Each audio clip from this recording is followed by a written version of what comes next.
The feathers fell from the sky like snow. Dane Holloway stopped walking and looked up. Thousands of tiny white feathers drifted down from the purple clouds above. They landed on his shoulders, his hair, his outstretched hand. For a moment, he thought it was beautiful. Then he saw the faces of the Shelkie around him. The bird-like aliens had stopped all activity in the village. Mothers grabbed their children. Elders dropped their tools. Every single one of them stared at the falling feathers with pure terror in their large golden eyes. "What is happening?" Dane asked that a young Shelkie named Prill stood frozen beside him. Her delicate wings trembled against her back. "The crying season," she whispered. "It comes early this year." Dane had read about the crying season in his briefing documents. Massive windstorms that swept across planet Verdun for 3 weeks every cycle. Dangerous weather. Nothing unusual for a human who had grown up with hurricanes and tornadoes on Earth. But watching the Shelkie panic told him something the documents had missed. "Everyone to the caves," an elder shouted. "Leave everything. We must go now." The village erupted into chaos. Shelkie ran in every direction. They grabbed nothing except their smallest children. Dane watched a mother abandon a cart full of harvested grain. A craftsman left his entire workshop open to the wind. A young couple released their livestock and let them scatter. "Wait," Dane called out. "What about your homes? Your supplies?" Nobody listened. They streamed toward the eastern hills where dark cave openings promised shelter. Dane caught Prill by the arm before she could join them. "Tell me what is happening," he said. "What do the feathers mean?" Prill's whole body shook. She was young, barely an adult by Shelkie standards. Her plumage had not yet developed the full colors of maturity. "The sky birds," she said. "When the storms approach, they molt. We see their feathers, and we know death is coming." "Death? From a storm?" Prill looked at him like he was crazy. "The winds will destroy everything. They always do. We hide in caves until it passes. Many of us will die anyway. The caves flood. The entrances collapse. The old and weak do not survive." She pulled away from his grip. "Please, Dane, we must go. You are heavy and strong, but even you cannot stand against the crying season." She ran. Dane stood alone in the emptying village.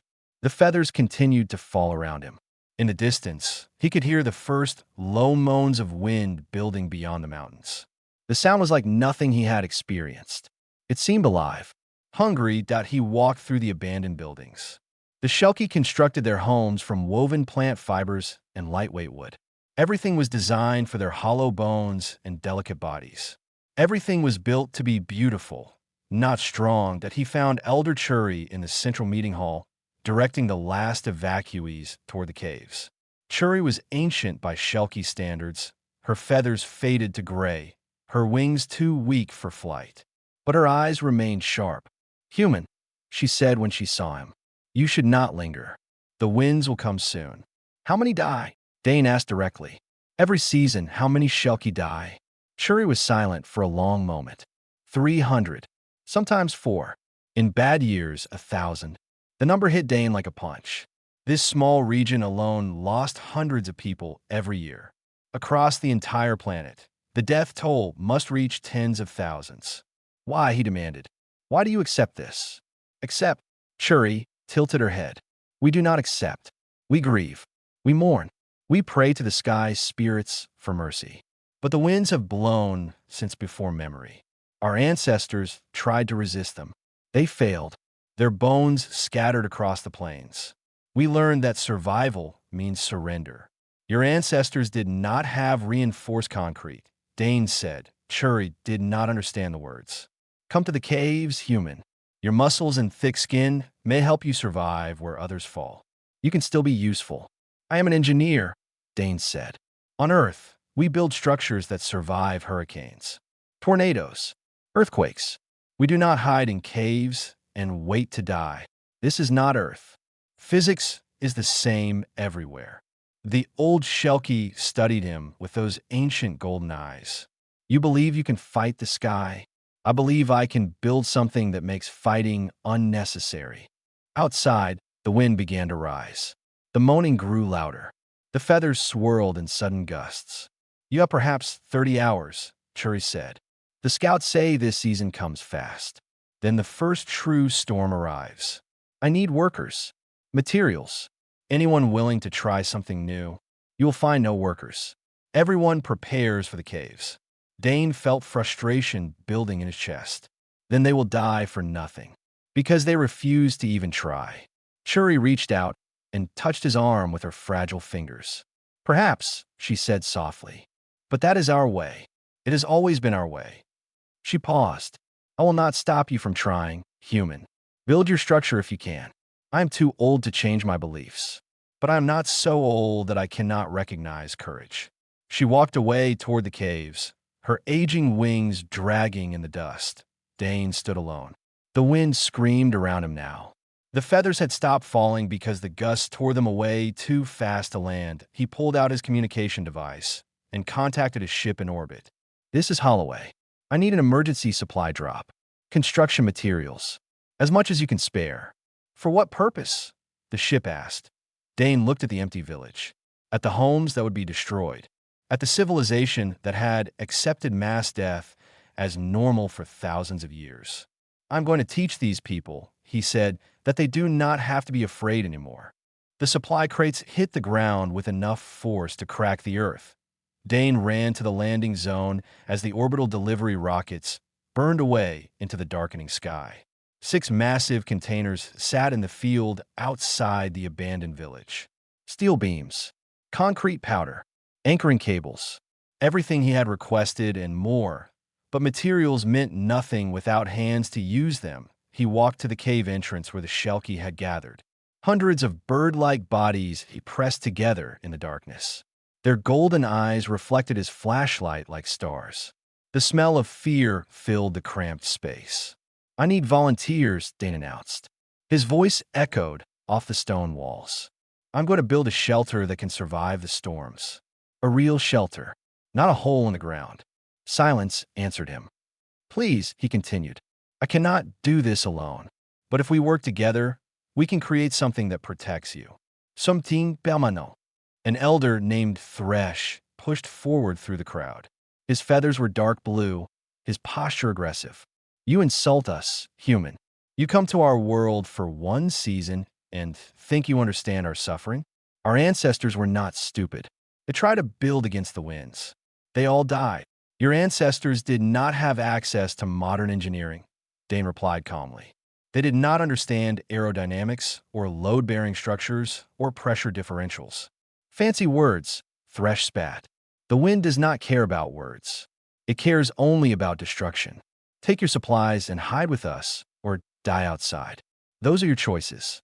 Dane looked past Thresh at the faces in the darkness. Most showed agreement with the elder. Why risk death for a human's crazy idea? The caves were dangerous, but familiar. The unknown was worse. Then a small figure pushed through the crowd. Prill stepped forward. Her wings still trembled, but her voice was steady. I will help. Thresh turned on her. You're a child. You know nothing. I know that I'm tired of watching my people die, Prill replied. I know that last season, my brother went into these caves and never came out. The entrance collapsed on him while he slept. Tears formed in her golden eyes. If there is even a small chance this human speaks truth, should we not try? Another young Shelky stepped forward. Then another. Soon, a dozen stood beside Prill. They were all young, all tired of accepting death as inevitable. Thresh made a disgusted sound. Fools following a fool. When the wind tears you apart, do not expect us to mourn. I expect nothing from you, Prill said quietly. Dane led his small team out of the caves. The wind had grown stronger now. It pushed against them with real force. The sky above churned with purple and black clouds. Thunder rolled across the plains. We have maybe 20 hours before the first major storm, Dane told them. That is not enough time to build a full shelter, but it is enough to build something that might save lives. He showed them the materials. The Shelky had never seen steel beams before. They marveled at the weight, the strength, the impossibility of such heavy objects. How can we build with these? Prill asked. We are not strong like you. You do not need to be strong. You need to be precise. Dane began sketching in the dirt. We build a dome shape. Round, not flat. The wind cannot push directly against a curved surface. It slides around instead. We anchor the dome deep into the ground so the wind cannot lift it. We seal every gap so the pressure inside stays stable. The concepts were foreign to them. For generations, Shelky architecture had focused on lightness and beauty. The idea of fighting nature through structure rather than fleeing from it seemed almost religious in its boldness. They worked through the night. Dane showed them how to dig foundation holes, how to mix concrete, how to connect steel beams with bolts instead of rope. The Shelky were fast learners. Their small fingers proved perfect for detailed work that Dane's large hands struggled with. By dawn, they had the basic frame complete. A skeleton of steel rose from the earth, curved and strange. Nothing like any building on Verdun. Prill stood back and stared at it. It looked strong, she admitted, but also ugly. Ugly keeps you alive, Dane replied. Beautiful can come later. Word spread to the caves. Shelky crept out to watch the construction. Most kept their distance, afraid to be associated with the project. But Dane noticed them watching, whispering, wondering. Elder Churi came in the late morning. She walked around the structure slowly, examining every joint and anchor. Interesting, she said finally. I have never seen anything like this. It is basic engineering, Dane said. Nothing revolutionary by human standards. Buildings like this survive storms far worse than anything on this planet. And you truly believe it will hold. Dane hesitated. I believe the design is sound, but I have never tested it against your wind specifically. There could be factors I have not considered. Churi nodded slowly. Honesty. I appreciate that. She looked at the young Shelky working alongside Dane, covered in dust and concrete. You have given them hope. I am not certain if that is cruel or kind. Hope is never cruel, Dane said. You have clearly never lost hope then. Churi turned to leave. Finish your shelter, human. The storms will judge your work soon enough. The thunder grew louder as the day progressed. The clouds pressed lower. The wind became a constant roar that made conversation difficult. Dane pushed his team harder. The walls went up section by section. The curved panels locked together like puzzle pieces. The door was reinforced with triple seals. As the sun set on their second day of work, they completed the outer shell. It stood only 5 meters tall at its peak, with room for perhaps 30 people inside. Small, cramped, unfinished, but it was real. Prill touched the metal wall with wonder. We built this, she whispered. We actually built this. We are not done, Dane warned. There is still work to do, but we have a chance now. A real chance. In the distance, the first storm appeared on the horizon. A wall of dark wind and debris stretching from ground to sky. It moved toward them with the slow inevitability of death itself. Everyone inside, Dane commanded. It is time to see if this works. The first storm hit like a living creature. Dane had experienced hurricanes on Earth. He had felt typhoons in the Pacific colonies.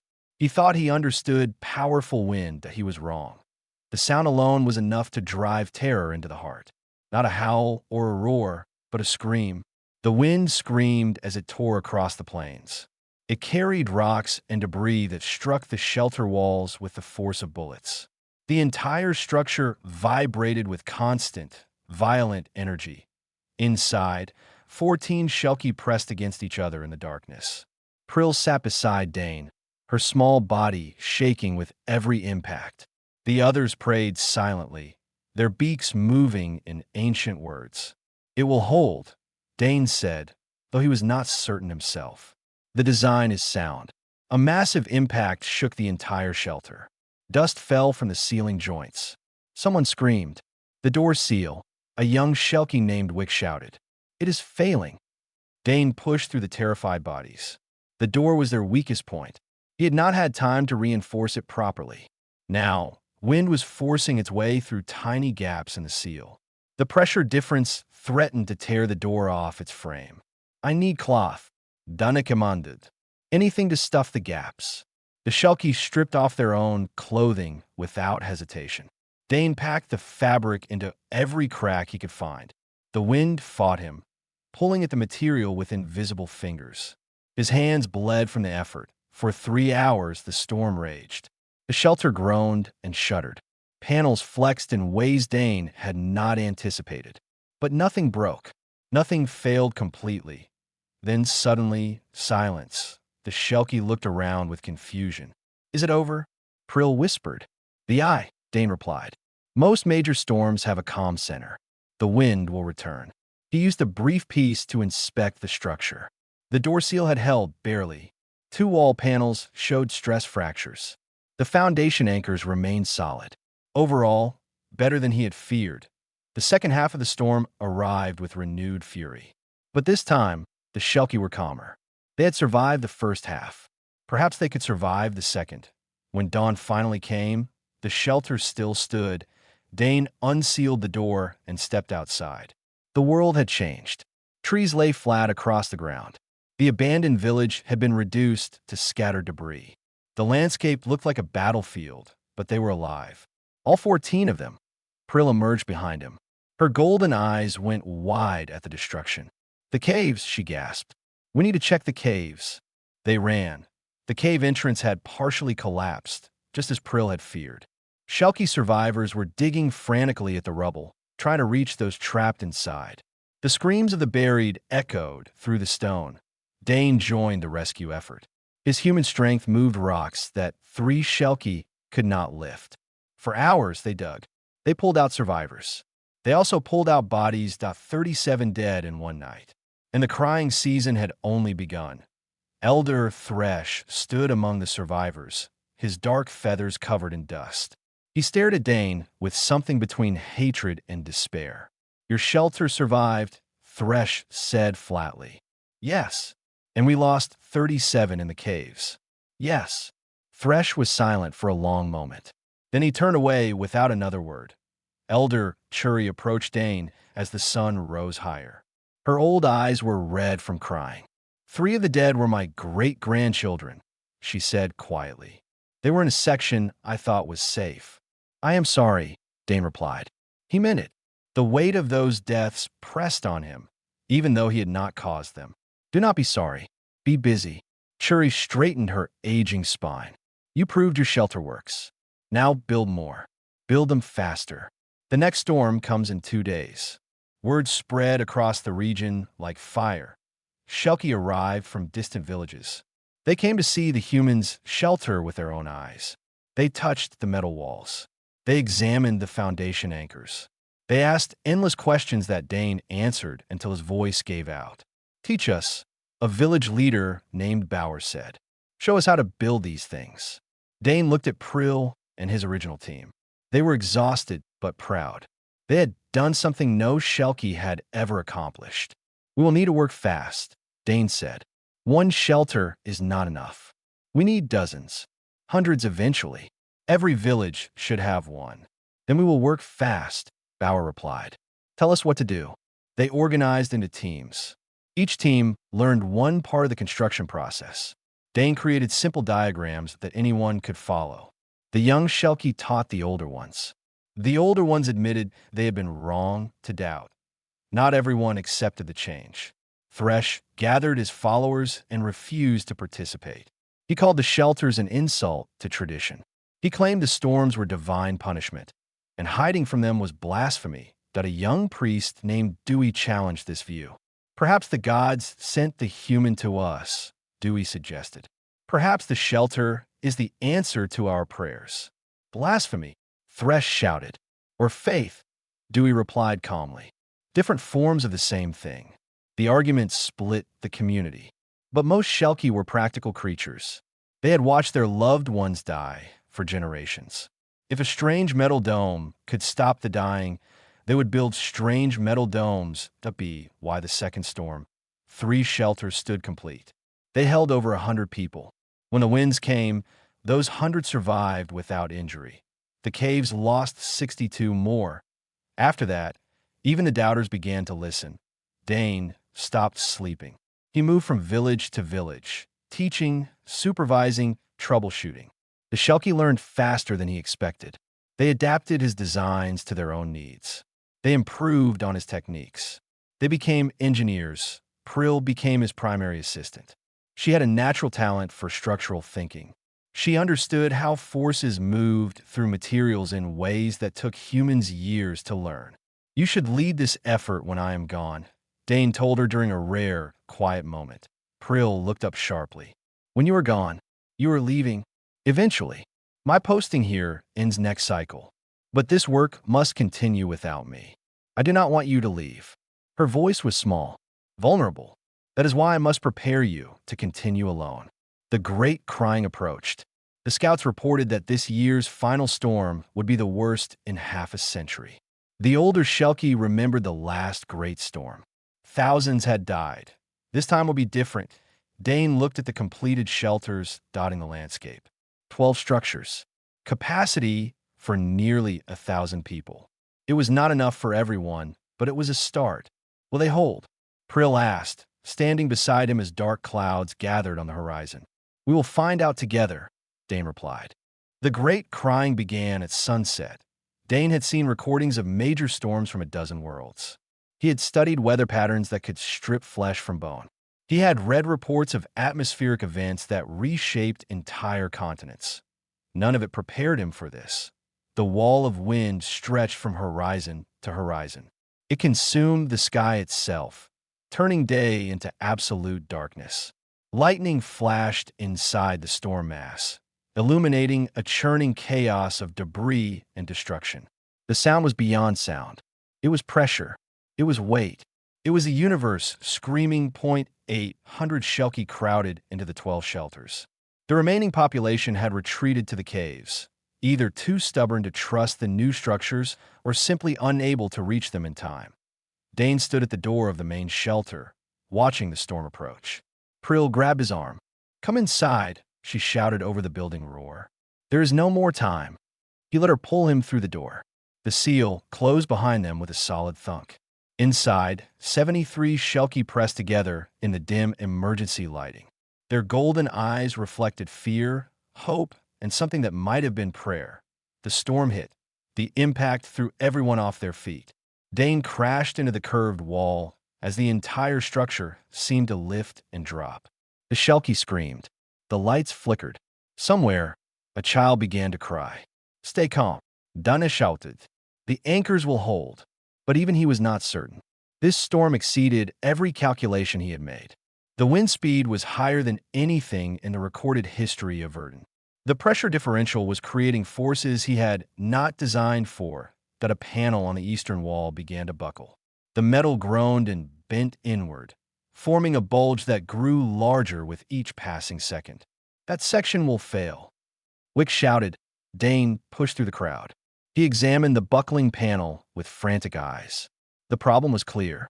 The external pressure was too high. The panel was designed to flex, but not this much. I need bodies, Dana commanded. Press against the panel. Use your weight to counter the force. The Shelkie hesitated. Pressing against the failing section meant being closest to death if it broke. Prill stepped forward first. She placed her small body against the buckling metal and pushed with all her strength. Others followed. 10 Shelkie formed a living wall against the failing panel. It was not enough. The bulge continued to grow. The metal screamed with stress. Dane could see the joints beginning to separate. He joined the line. His human body weighed more than 3 Shelkie combined. He planted his feet and pushed with everything he had. The bulge stopped growing. For 6 hours, they held that position. The storm raged outside with unrelenting fury. Dane's muscles burned. His legs shook. His vision blurred with exhaustion. But he did not move. The Shelkie beside him sang. It started with Prill, humming an ancient melody her mother had taught her. Others joined. The song spread through the shelter until all 73 voices rose together in defiance of the storm. They sang of ancestors who had faced the winds with courage. They sang of children who deserved to see another sunrise. They sang of hope that refused to die. Dane did not know the words, but he hummed along. In that moment, pressed against cold metal while the world tried to tear them apart, the differences between human and Shelkie meant nothing. Dawn came slowly. The wind decreased in stages. The pressure normalized. The bulging panel gradually returned to its original shape as the external force reduced. When Dane finally stepped away from the wall, he collapsed to the floor. His body had nothing left to give. Prill knelt beside him, her own exhaustion written across her delicate features. "It held," she whispered. "Your shelter held against the great crying." "Our shelter," Dane corrected. "I designed it. You all saved it." The door unsealed with a hiss of equalizing pressure. Shelky stumbled outside into a world transformed by destruction. The landscape looked alien. Hills had been reshaped. Rivers had changed course. Every tree for miles had been stripped or flattened. But the shelters stood. All 12 structures had survived the worst storm in 50 years. 800 Shelky emerged without serious injury. The reports from the caves were not as hopeful. The traditional shelters had suffered catastrophic failures. Cave systems that had protected generations collapsed under the unprecedented pressure. The death toll climbed as rescue teams dug through rubble. 216 dead. The IT was the lowest casualty count for a great crying in recorded history. But each number was a person, a family, a life ended too soon. Elder Thresh had survived. He stood among the ruins of a collapsed cave entrance, staring at nothing. His followers had suffered the worst losses. Their faith in tradition had cost them dearly. Dane approached him carefully. "Elder Thresh." The old Shelky did not turn. "You were right," he said flatly. "I was wrong. My stubbornness killed my own people. The storm killed them, not you. Do not offer me comfort, human. I do not deserve it." Thresh finally turned to face Dane. His eyes held no anger anymore, only grief. "Build your shelters. Build 1,000 of them. I will not oppose you again." He walked away toward the mass graves being prepared for the dead. Elder Churi found Dane later that day. She moved slowly, her old body battered by the night's ordeal, but her spirit remained strong. "You saved us," she said simply. "I gave you tools," Dane replied. "You saved yourselves." Humble. "I did not expect that from a human." She smiled, the expression strange on her bird-like face. "What happens now?" Dane looked at the surviving shelters, at the Shelky already discussing how to improve them, at Prill sketching designs in the dirt for larger, stronger structures. "Now we build more," he said. "Better designs, bigger capacity. We train your people to construct them without my help. We make sure no one ever has to die in a storm on this planet again." An ambitious goal. Humans are ambitious creatures. Churi nodded slowly. "Yes, we are beginning to understand that." 3 months after the Great Crying, the first engineering school on Verdun opened its doors. The building itself was a statement. Constructed using human techniques, but decorated in traditional Shelky style, it represented the union of two worlds. Curved metal walls bore painted murals of ancestors. Reinforced foundations supported towers adorned with feathers and prayer ribbons. Prill stood before the entering class of 30 students. She had changed in the months since the storms. Her posture was confident now. Her voice carried authority. The timid young female who had trembled at the sight of falling feathers had become something new. "You are here to learn how to fight the sky," she told them. "Not with weapons or prayers, but with knowledge, with mathematics, with understanding." Dane watched from the back of the room. His posting on Verdun had been extended by the Galactic Union after reports of his work reached the Council. They wanted him to continue what he had started, to transform an entire civilization's relationship with nature. But he knew the truth. The transformation had already happened. The Shelky did not need him anymore. Construction teams spread across the planet. Each village that had suffered under the crying season now demanded shelters of their own. The original 12 structures in Neth Hollow had become templates, copied and improved hundreds of times. The Shelky proved to be natural engineers. Their hollow bones and delicate frames had always been seen as weaknesses. Now they became advantages. Shelky workers could climb scaffolding that would collapse under human weight. They could fit into spaces too small for other species. They could perform detailed work with precision that amazed the galactic engineers sent to observe that Prill's designs had evolved far beyond Dane's originals. She introduced ventilation systems that used the wind itself to cool the interior. She created modular construction methods that allowed shelters to be expanded as populations grew. She developed emergency protocols that the entire planet adopted. You should take credit for this, Dane told her during one of their evening walks. This is your work now, not mine. Without you, none of this would exist, Prill replied. Without you, it would have remained just one small shelter. You made a movement. She was quiet for a moment. Do you know what the elders are calling it? The change you brought to our world. What? The awakening. They say you awakened us from a dream of helplessness. Dane felt uncomfortable with such descriptions. He had only applied basic engineering principles. Nothing revolutionary. Nothing that required special genius. Just the simple belief that problems could be solved instead of accepted. But to the Shelkie, that belief itself was revolutionary. Elder Churi had become one of the strongest advocates for the new approach. She traveled from village to village, speaking to those who still clung to the old ways. I spent my entire life accepting death as inevitable, she would tell them. My children died in storms. My grandchildren died in storms. I thought this was a natural order. I was wrong. The natural order is what we choose to make it. Not everyone embraced the change. Some religious leaders insisted that the storms were sacred. They argued that surviving them through artificial means disrupted the spiritual balance of the world. A small faction even sabotaged construction efforts, believing they were saving souls by preventing bodies from being protected. The conflict came to a head when a radical group destroyed a nearly completed shelter in a southern village. 40 workers barely escaped with their lives. Dane was furious. He wanted to hunt down the saboteurs and bring them to justice. But Prill stopped him.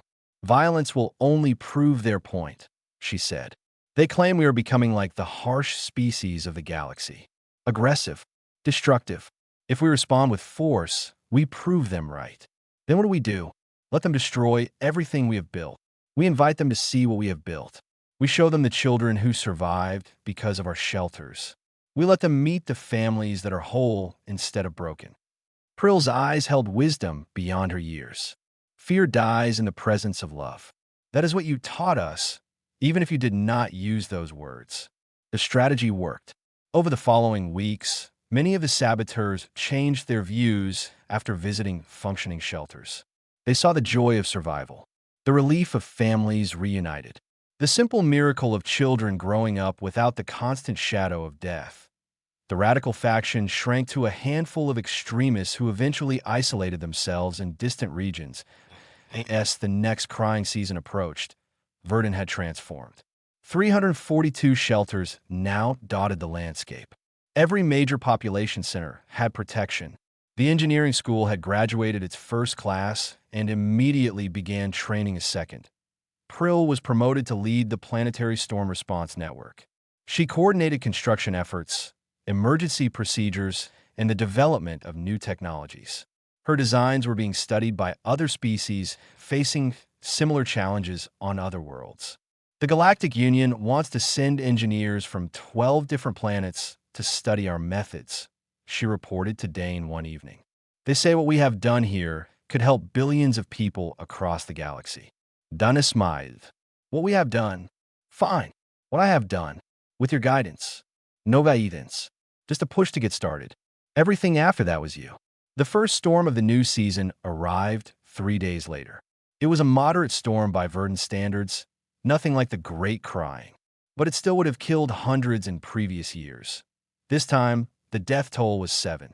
All of them elderly Shelkie who had refused shelter out of religious conviction, 0.7 deaths instead of hundreds. The numbers told the story of a world reborn. That night, celebrations erupted across the planet. Shelkie danced in the streets of villages that had never known such joy during storm season. They sang songs of gratitude and hope. They spoke the names of ancestors who had died in past storms, honoring their memory while celebrating that their children would not share their fate. Dane watched the celebrations from a distance. He felt pride, certainly, but also something like sadness. His work here was truly finished now. The Shelkie no longer needed a human to show them what they could become.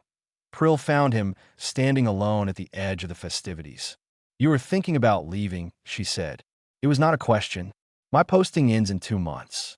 There are other worlds with problems to solve. We will miss you. You will be fine without me. Prill was silent for a moment. Then she said, "A delegation from the council arrived today. They want to see the shelters survive the full season before they finalize their report. They asked to observe from inside during the next major storm. That seems reasonable. The Great Crying is predicted to return in 3 weeks.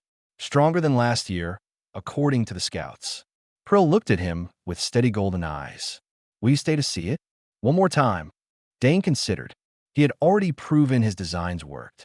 There was no engineering reason to remain. But perhaps engineering was not the only reason that mattered.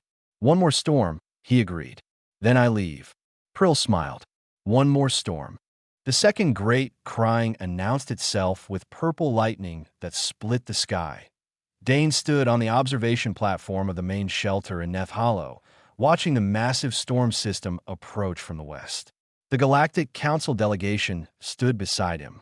Representatives from 7 different species had traveled across the galaxy to witness this moment that a Dravik ambassador with scales of deep green spoke first.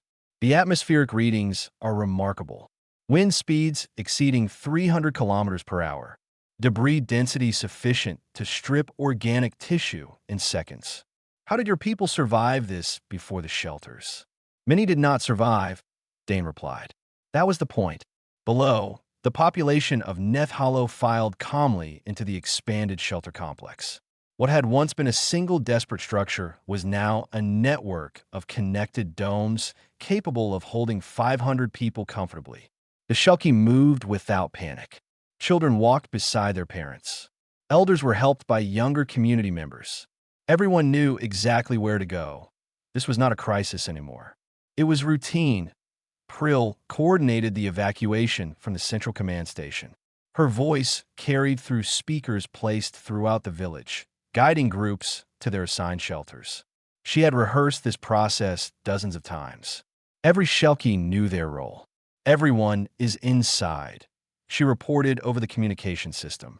All 342 shelters across the planet report full capacity and secure seals. "We are ready." The storm hit 15 minutes later. Dane had experienced many storms during his time on Verdun. He thought he had become accustomed to the violence of the crying season. He was wrong again. This Great Crying exceeded even last year. The shelter shook with impacts that rattled teeth. The wind screamed with a fury that seemed almost personal. Outside, the world disappeared into a chaos of destruction. The council representatives huddled together, their alien features showing various expressions of terror. Even species that had conquered interstellar travel could be humbled by raw natural power. But the Shelkie were calm. They sat in family groups, talking quietly among themselves. Children played simple games in the corners. A group of elderly Shelkie sang traditional songs that had once been prayers for survival. Now they were simply songs. Dane noticed Elder Churi sitting near the center of the shelter. The ancient female had her eyes closed, her lined face peaceful. She was not praying for survival. She was not bargaining with the sky spirits. She was simply resting. "Remarkable," the Dravik ambassador whispered. "They have completely transformed their relationship with this phenomenon." "Fear is a choice," Dane said. "When you give people the tools to address their fears, they choose differently." The storm raged for 16 hours. Twice, minor issues required attention. A seal loosened in one section. A pressure valve needed adjustment in another. Shelkie maintenance teams handled both problems with professional efficiency. Somewhere around the 10th hour, Dane felt exhaustion finally claiming him. He had not slept properly in days, too focused on preparation and coordination. His body simply could not continue. He found a quiet corner near the back of the shelter. The curved metal wall was cool against his back. The sounds of the storm outside faded into a strange kind of white noise. His eyes closed. He slept, the Shelkie noticed. Words spread through the shelter in whispers. The human who had taught them to defy the storms, the man who had spent a year fighting to change their world, had fallen asleep during the worst storm in generations. He trusted his creation that completely. Prill came to check on him twice during the night. Both times, she found him sleeping peacefully, his breathing steady and slow. She felt tears forming in her golden eyes. Though she could not explain exactly WHYIT was trust. Pure and complete. The kind of trust that said everything about what humans believed they could accomplish. They built structures to survive the unsurvivable, then closed their eyes and rested while the universe tried to tear those structures down. Dawn came slowly, hidden behind lingering clouds. When the storm finally passed, the silence was almost overwhelming. Dane woke to find hundreds of golden eyes watching him. For a moment, he thought something had gone wrong. Then he saw their expressions. Joy, wonder, something close to reverence. What happened? He asked, confused. You slept, Prill said simply. The worst storm in a century tried to destroy us, and you slept through it. I was tired. You were at peace. Churi approached, her old body somehow stronger than it had been hours before. You taught us to build shelters for our bodies. But last night, you showed us something more important. You showed us what it means to build a shelter for the soul. The door unsealed. Light flooded in. The Shelkie stepped outside into a world that had been transformed by destruction once again. But this time, no one had died. 0 casualties. Across the entire planet, 342 shelters had held. Millions of Shelkie had survived the worst storm their world could produce. The council representatives were speechless. They had come expecting impressive results. They had not expected miracles. 3 days later, Dane stood at the transport platform that would take him to orbit. His work on Verdun was truly complete. Prill waited beside him, along with what seemed like half the village. We have voted, Prill said formally. The Council of Neth Hollow has decided to name the main shelter complex after you. The Holloway Haven. Dane shook his head. Name it after the first Shelkie who stepped forward to help. Name it after Prill. I just provided instructions. Instructions that saved our world. The transport signal chimed. It was time to leave. Prill embraced him. Her small body trembled against his chest. Will you return? Perhaps. When there is time. There is always time for family. The word struck him. Family. Somewhere in the chaos of construction and storms and transformation, he had become part of something larger than himself. I will return, he promised. The next crying season. I want to see you all sleep through it. Prill smiled through her tears. We will be sleeping. Dreams of peace instead of nightmares of death. The transport lifted him toward the stars. Below, a world that had once accepted mass death as inevitable now looked toward each storm season with confidence instead of fear. One human with engineering knowledge had changed everything. Or perhaps, Dane thought as Verdun shrank beneath him, he had simply reminded them of something they had always been capable of becoming. The universe was full of storms, but humans built havens. It was what they did, and sometimes when the work was finished, they slept peacefully,